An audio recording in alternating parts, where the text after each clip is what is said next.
সুপ্রিয় দর্শক, স্বাগত জানাইছি AI24 বাংলা নিউজ স্টুডিও থেকে। আমি সিনিয়র রিপোর্টার আদমিন হাসান। আজকের প্রধান সংবাদ শিরোনাম। ভোলায় বিএনপি ও বিজেপি নেতাকর্মীদের মধ্যে তীব্র সংঘর্ষের ঘটনা ঘটেছে। শনিবার দুপুরে শহরের নতুন বাজার এলাকায় এই সংঘর্ষে 2 সাংবাদিকসহ অন্তত 20 জন আহত হয়েছেন।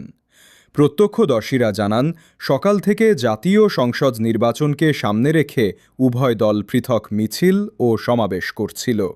মিছিলের রুট নিয়ে বিরোধের এক পর্যায়ে ইটপাটকেল নিক্ষেপ ও ককটেল বিস্ফোরণের ঘটনা ঘটে। ভাঙচুর করা হয় কয়েকটি মোটরসাইকেল, পোস্টার,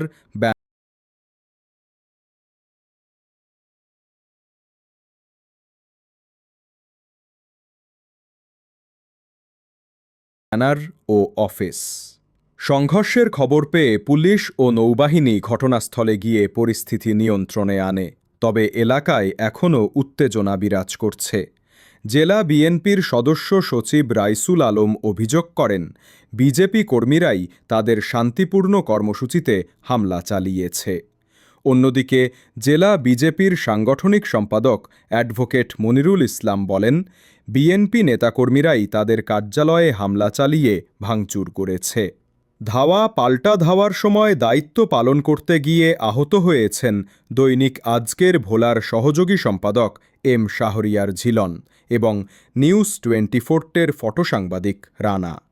পুলিশ জানায়, পরিস্থিতি এখন নিয়ন্ত্রণে আছে, তবে উভয় পক্ষকে সংযত থাকার আহ্বান জানানো হয়েছে। ভোলায় যে কোনো সময় ফের সংঘর্ষের আশঙ্কা রয়েছে।